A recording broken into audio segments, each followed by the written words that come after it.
Assalamualaikum Ustaz. Waalaikumsalam. Kau baik? Baik Ustaz. Ustaz dari mana? Alhamdulillah. Saya dari rumah. Rumah. Oh. Ada apa ni Mirul? Ada ni Ustaz, saya ada nak tanya satu soalan Ustaz. Oh, soalan. Berkaitan dengan ilmu Al-Quran. Boleh tak Ustaz terangkan pada saya apa itu ilmu Al-Quran? Oh, ilmu Al-Quran. Apa tadi nama? Amirul. Mirul. Macam mana Ustaz tahu? Macam mana saya baca tu? Bahaya ni Ustaz. Orang mau tak tahu. Okay Ustaz terangkan. Okay, sini Mirul. Seperti yang kita tahu, Al-Quran merupakan panduan dan rujukan bagi semua umat Islam dekat seluruh dunia. Faham? Ilmu-ilmu Al-Quran atau ulumul Quran merupakan himpunan ilmu yang berkaitan dengan Al-Quran. Contohnya seperti tafsir Al-Quran, asbabun nuzul, ilmu rasmi Al-Quran, banyak lagi lah. Ilmu Al-Quran membahaskan permasalahan tentang asbabun nuzul, sebab turunnya ayat, termasuk perkara yang berkaitan dengan surah Al-Makiyah dan Al-Madaniyah, asal masuk dan banyak lagi. Selepas tu Ustaz, saya ada lagi satu soalan Ustaz. Nak tanya. Satu soalan? Ya Ustaz, lagi satu soalan. Banyaknya soalan awak? Dua je kan? Oh, dua. Dua je. Terus tanya pasal ada tak isu pengembangan Al-Quran yang berlaku pada masa kini? Ada. Ada. Banyak. Nak tahu? Nak tak? Jom ikut saya pergi surau. Mana tak? Kita teroka dengan lebih mendalam tentang ilmu Al-Quran. Okey tak, jom. Boleh? Boleh? Jom. Naik ni tak Naik ni ya. Okey. Limbat. Okey. Cuba duduk sini Ustaz. Mirul, duduk. Ya, Ustaz duduk. Dengar cerita. Ustaz ni power Taranum. Ui. Mesti sedapnya. Dia start dari Taranum sampai peringkat mana Ustaz? Sampai peringkat international katanya. Power lah ni. Power. Jom kita dengarkan Ustaz. Bismillahirrahmanirrahim. Assalamualaikum warahmatullahi wabarakatuh. Baiklah, kita pergi kepada soalan di mana soalannya, mengapa Al-Quran itu penting dan mengapa ilmu Quran itu penting di dalam kehidupan kita sebagai seorang Islam.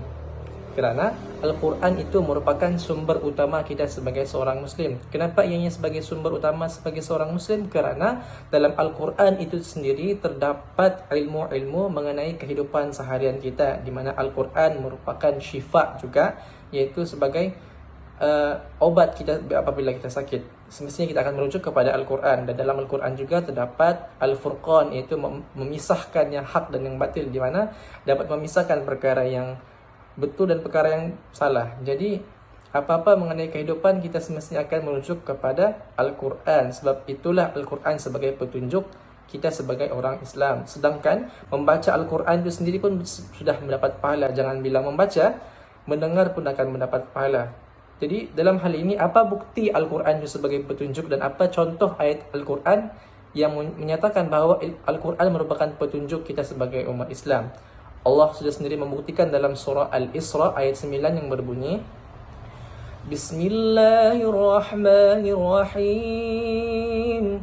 Inna hadzal Qur'ana yahdi lillati hiya aqwam wa yubashshirul mu'minin ويبشر المؤمنين الذين يعملون الصالحات أن لهم أجرا كبيرا. Sadaqallahul Azim.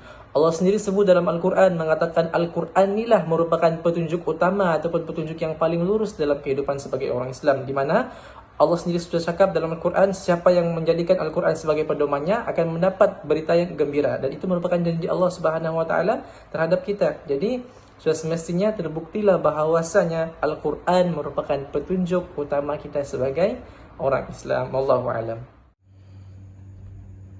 Ada lagi ni. Ada lagi.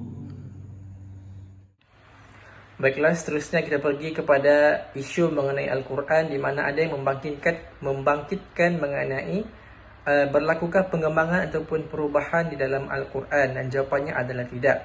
Hal ini kerana salah satunya adalah tentang asbabun nuzul, di mana para ulama sendiri mengatakan asbabun nuzul adalah riwayat sahih yang berasal daripada Rasulullah dan para sahabat.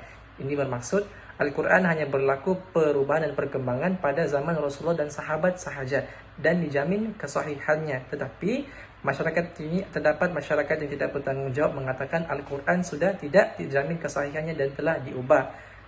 Tapi Allah telah buktikan dalam Al-Quran mengatakan bahawa Al-Quran terjamin kesahihannya dan tidak akan pernah diubah. Di mana bukti Allah mengatakan Al-Quran itu terjamin kesahihannya? Allah sebut dalam surah Al-Hijr ayat 9 yang berbunyi, Bismillahirrahmanirrahim.